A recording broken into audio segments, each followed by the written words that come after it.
Hi and welcome to my playhouse, and today I'm in London still. I'm here in front of the harbour.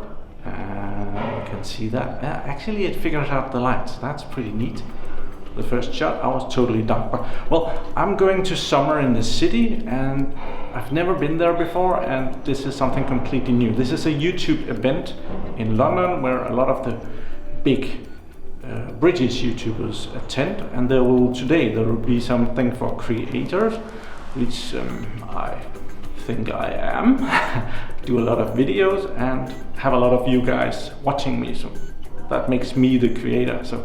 And I'm gonna go watch and see what that is all about. So that's gonna hopefully be exciting. So I'm bringing you along. So let's go see. It's a big place. I need to find where to get in. Okay, here is my hotel. I have the sun right in my head.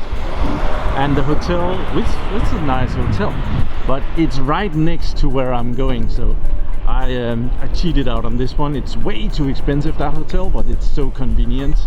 So somewhere inside that big building, there should be some kind of a summer in the city YouTube creators event. So I'm gonna go and see if I can find that. I might just have to add that it's a beautiful day here in London. Not the scenery side of the city though. I found the poster for it, so I must be on the right way or at the right place. Well, it's 11 o'clock, so now they're kind of opening the doors on both sides.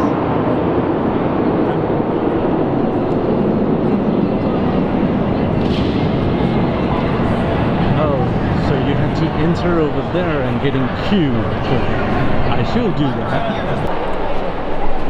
Oh, security. Look in your bag, please, mate. Yep, sure. Just a bag.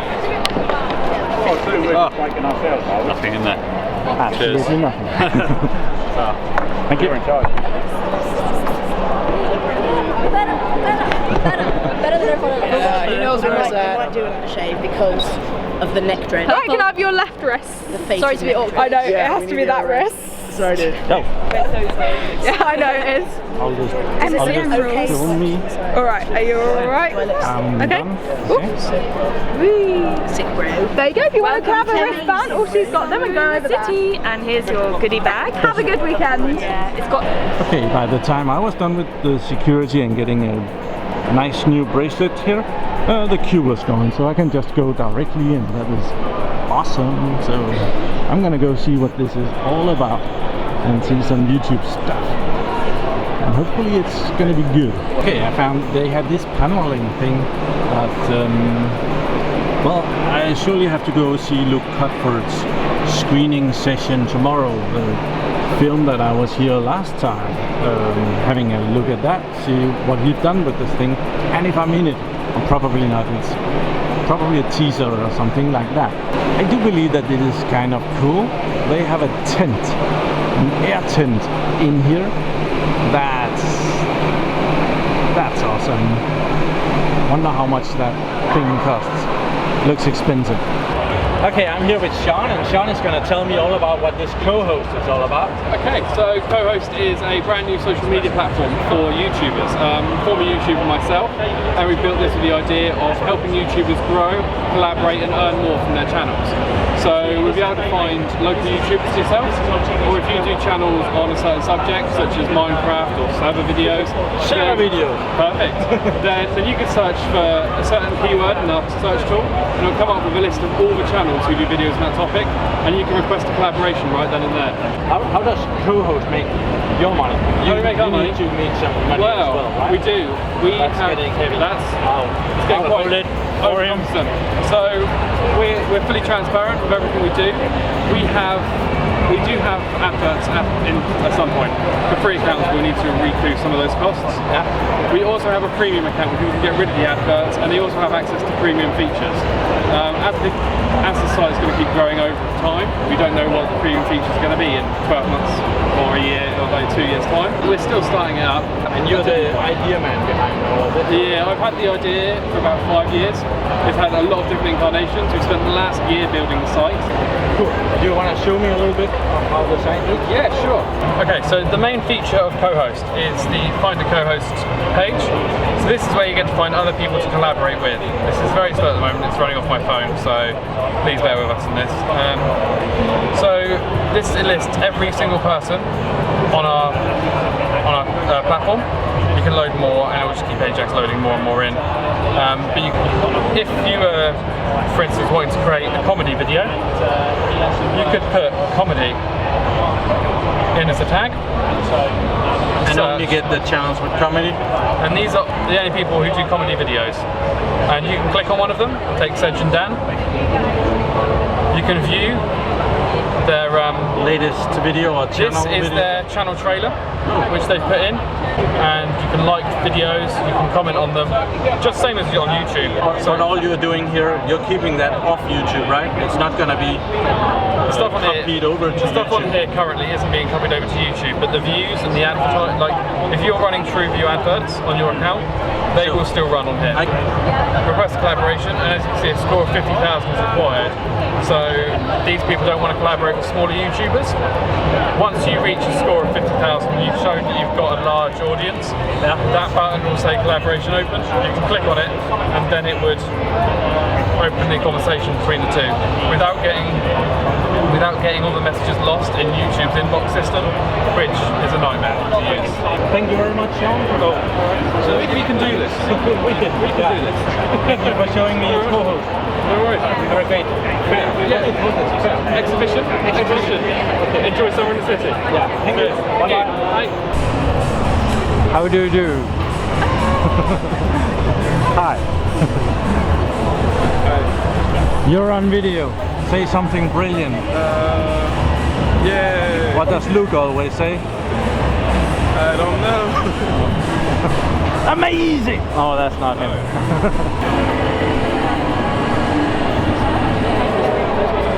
Apparently there's a little bit of meet and greet from some of the famous YouTubers. Right?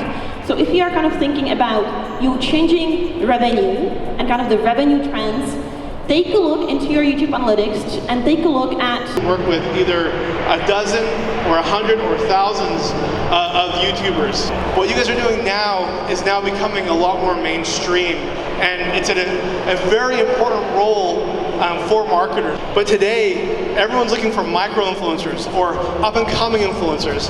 And so everyone that's in this space has an opportunity to monetize their content and to make more money.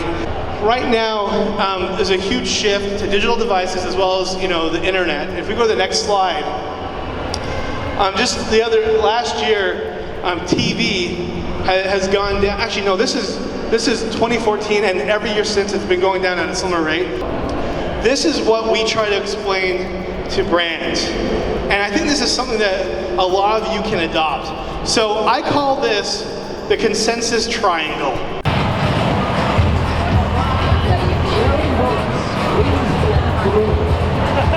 Weird. Particularly across the Europe. And it just feels as though over that period, so looking at probably over the last, what would be close to, I'm showing my age here, but about 10 years. And as there is more supply, then the demand will, go down. So I think it's inevitable that the market will change as we go forward, and it will hopefully become a bit more streamlined and a bit easier. And again, I think we're all... Well, so I've been attending these panels and seminars, and they're all very interesting. It's all about how to give you guys a lot of brands and make me a lot of money. Well, I don't think it's gonna happen that easily. They make it sound really easily, but well, you don't want to see that all the time. But well, might get there someday. So, well, I'm gonna go continue. I think I'm gonna find something to eat here. See if that's any good. And say, hey, what's that camera like? is it good, is it bad, what do you like about it, what do you not like about it? Like, the best people in the world to talk about this stuff with are right here in this building. So really, really do take advantage of that. So when we look at gear, we do see like relatively standard vlogging setups. So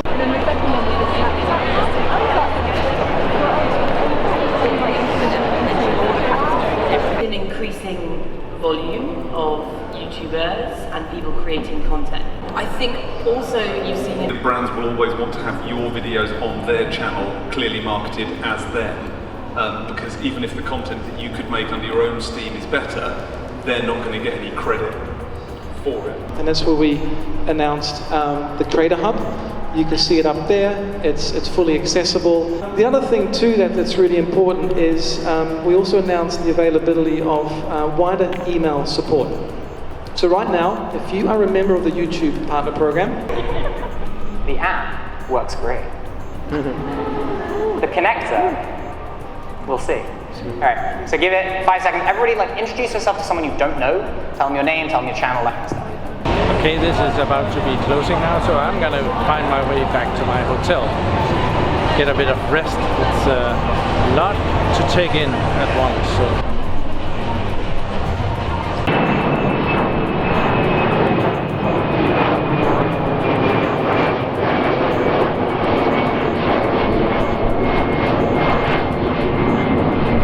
So that was kind of that day.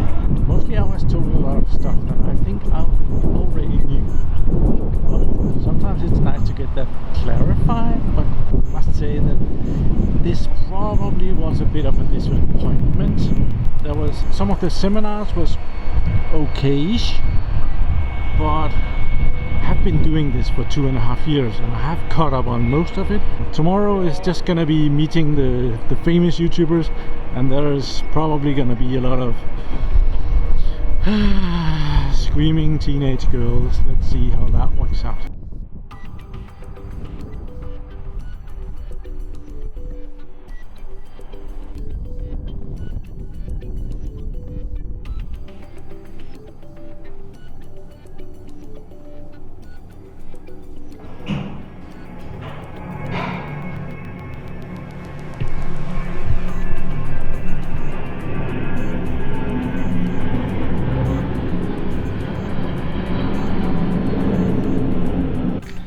Well, it's not much of a view from the hotel here, but well, it is a kind of okay. I like the little club here for boats that is located in the middle of the canal. That's odd.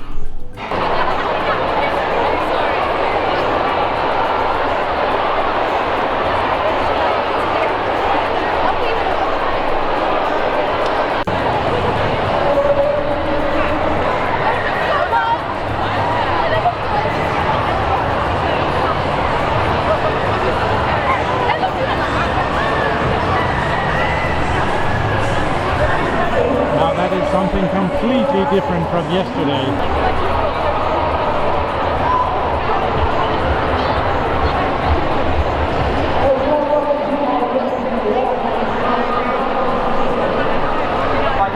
I see that you're reading your moves and you're not doing normal moves.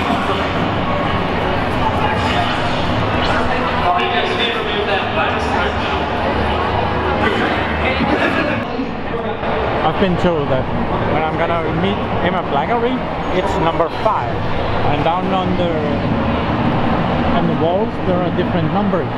So that long queue, probably number 5.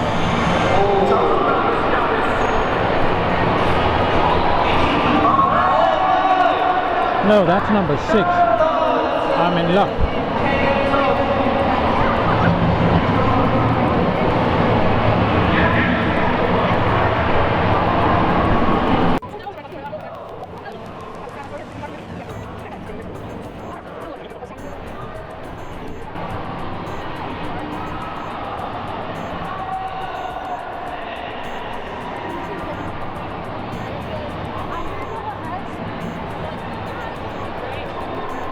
I don't get what the fuss is about. Her channel is only 120 times bigger than mine. How come I don't get this crowd?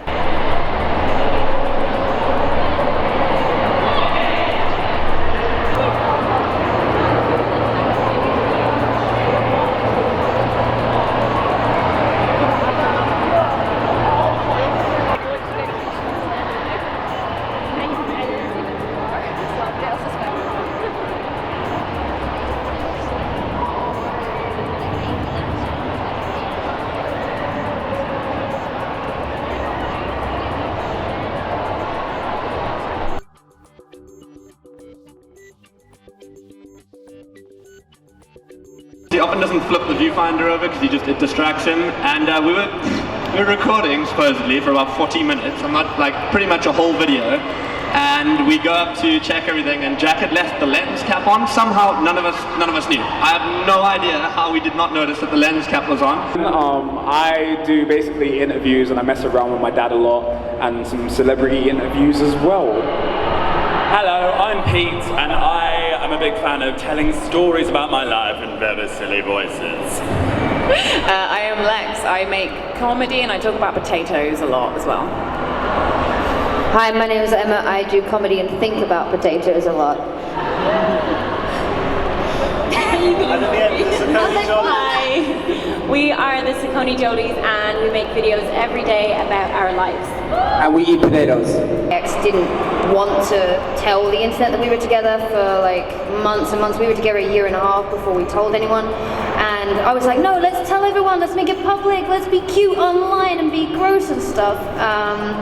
And then that was all fine, and it was all nice, and then we broke up. Is it your birthday today? It's not my birthday today, but I was given this by Connor. Is Connor around?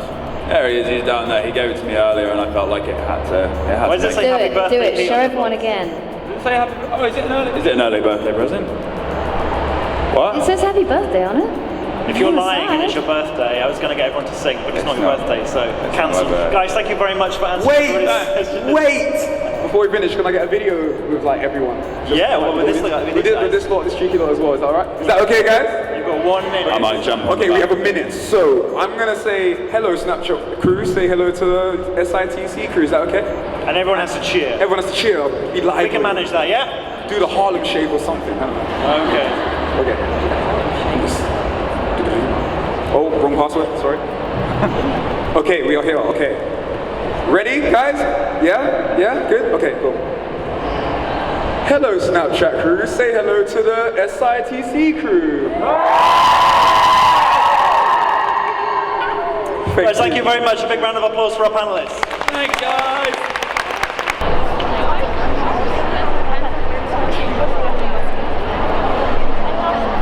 Today, well, it's called a sizzle.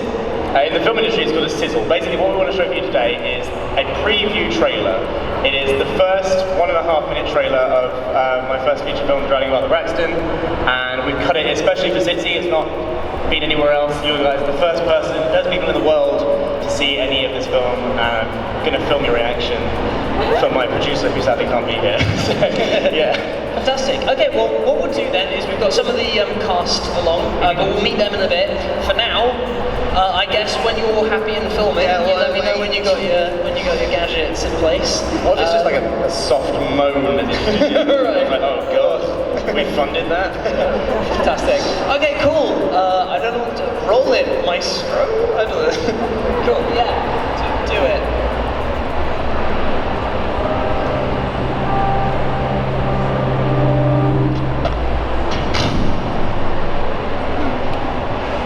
It's weird. We always think life is safe. Yet the only thing standing between me and my impending death is a metal fence. I feel alive for the first time in my pathetic life. Hello? I was born years ago, but the cord was just cut, and now I'm free. She's the most beautiful girl I've ever seen. What's the matter with you? That's not TV! Somebody didn't pay the bills! Did they? Okay. So this is my dad. It's not my son. What made you say yes to this huge undertaking? Well, I didn't really realise it was a huge undertaking until we'd finished it. Now that I look back, I go, oh, what? Basically, Sophie, we cast in Emma Blackery's music video, The Promise. And so she played the star of that, and what we didn't know was that Sophie had actually already met with Caroline, and Caroline wanted her to play Laurel in the film. You didn't see the trailer, so that's another thing to wait for.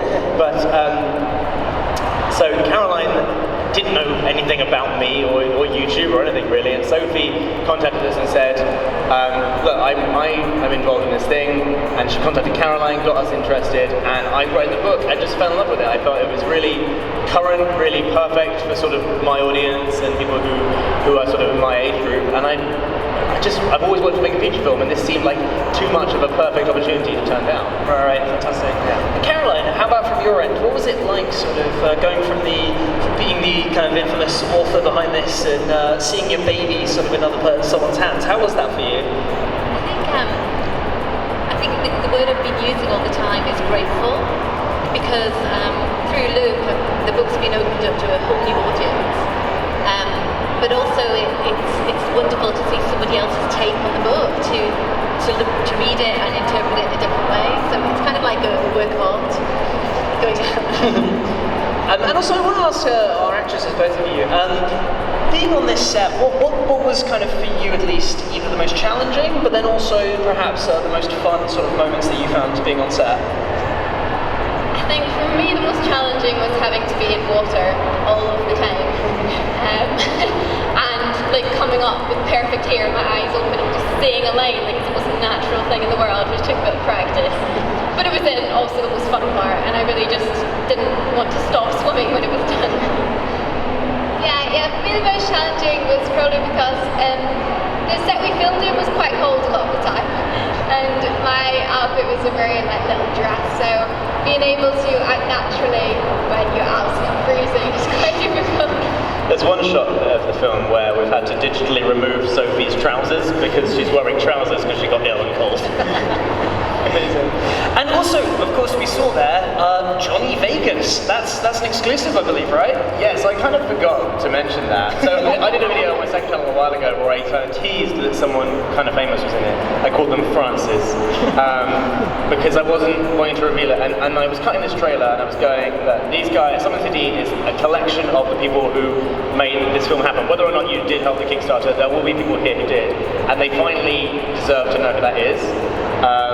He was somebody who we pitched in our first meeting. The first time I ever met Caroline, I went, yeah, I want Johnny Vegas to be in it. And one of the people there who was facilitating it laughed at me. I was like, that's not going to happen. Well, it did. And we just emailed him. Sophie worked with him before. He just was really up for it. He was incredible to work with. And yeah, he was just incredible. Yeah, he's amazing. So you and I chatted a while ago about the casting process with this was such an undertaking, and especially getting someone like Johnny Vegas. I'm so intrigued, from your end, what that casting process was like. Yeah, so we had 6,500 applicants for the open casting, which is just ridiculous. So we had a team of people who watched them all. There may even be people here who auditioned, which is lovely. Thank you if you did. Sorry if you didn't get it. It was a really, really difficult situation. So we went through several different avenues. We went through open casting, and we went through a website called Spotlight, which is a pretty standard thing for casting a film. And we auditioned in person, I think, over 150 people. Whittled it down to 6, then whittled it down to 3, and then finally cast it. And then with Johnny, we just emailed him, and he was like, yeah, right. There wasn't 1,000 men. No, okay, right. I mean, we did actually audition for the dad. Okay. And then I just went, none of these are Johnny Vegas. Right. What was it with the entirety of the cast that kind of made you go, right, that's the one? Because you're looking at so many people, like hopefully it will demonstrate itself on screen, no doubt, but what was it that really drew you to the casting? So, with the main ones, which is Arthur and Delphina, what drew me to the casting was this is an awkward thing to say on this panel, but I actually didn't intend to cast either of them. So we went into the final casting, and I had 2 other people I thought I was going to cast. And then it was when we did the final round and we got them together, that's when I realised, okay, these people click, and these people are those characters. So it was actually, I had, from the video auditions, I had somebody else who I thought was, I was like, that's her, that's Delphina. And then from the,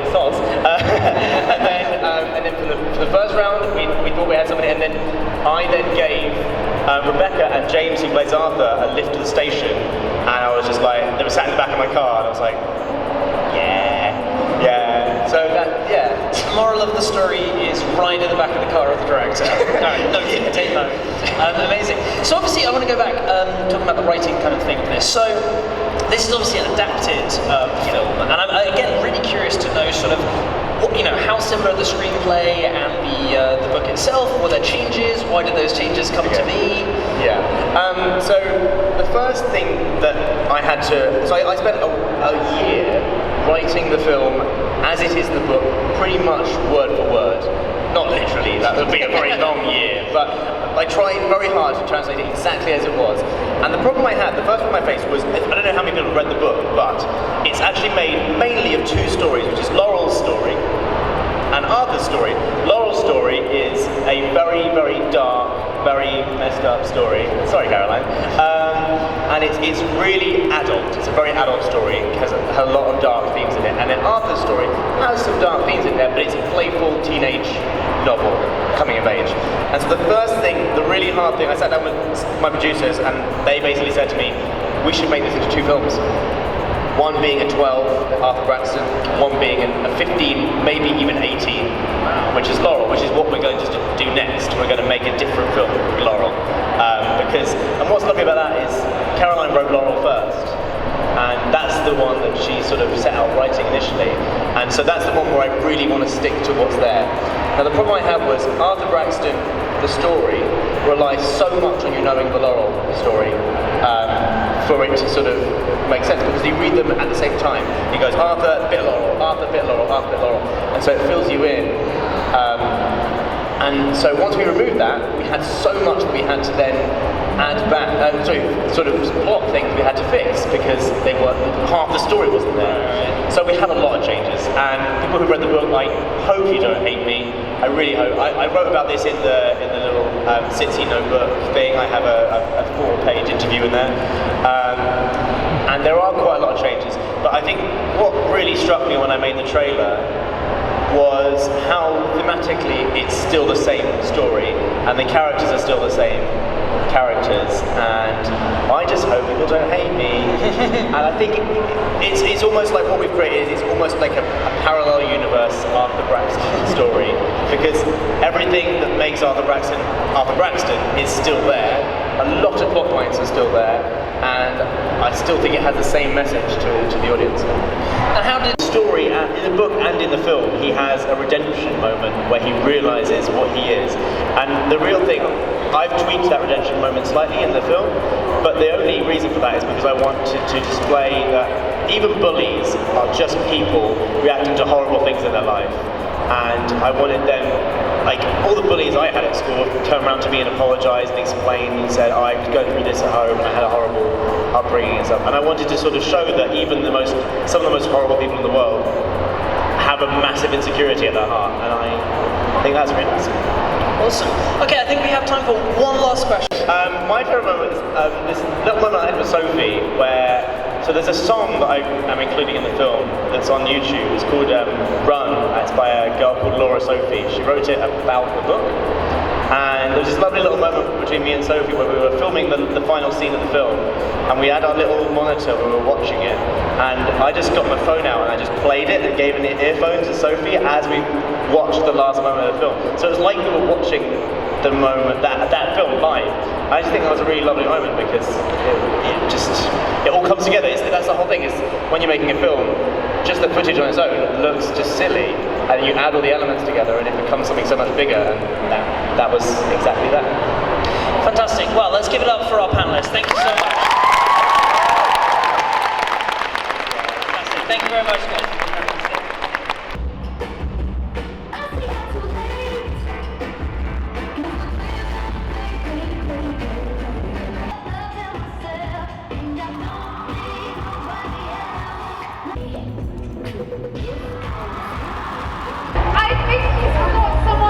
Who passed 100k on her second channel. Congrats to her! Thank you, Lucy. Okay, so guys, make sure you stick around for the group selfie. It's gonna be epic. All right. So thank you so much, and everybody else. Are you ready for the final of the lip sync battle? Anna, Phil, make your way to the stage. Oh. No, I don't. It's Chandelier by Sia.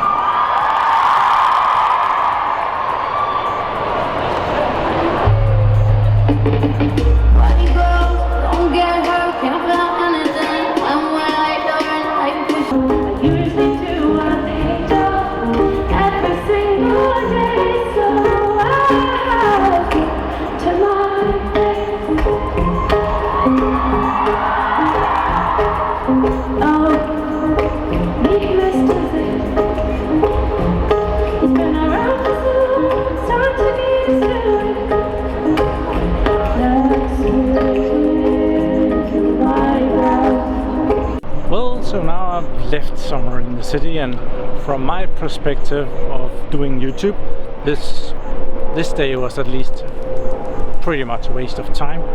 I did meet Emma Blackery, which was very nice, but 7 seconds. Might just have watched the video, probably gotten more out of that. I could probably have photoshopped myself into a picture if that was what I wanted. So, well,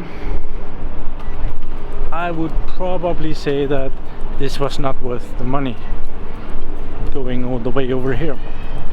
It was my vacation, so I will call it vacation too. So I did do something completely different, and I'll be back at work not tomorrow. I have to go to Denmark tomorrow. I have to get up bloody early to catch a plane, and yeah, figure out how to get to Stansted very early in the morning.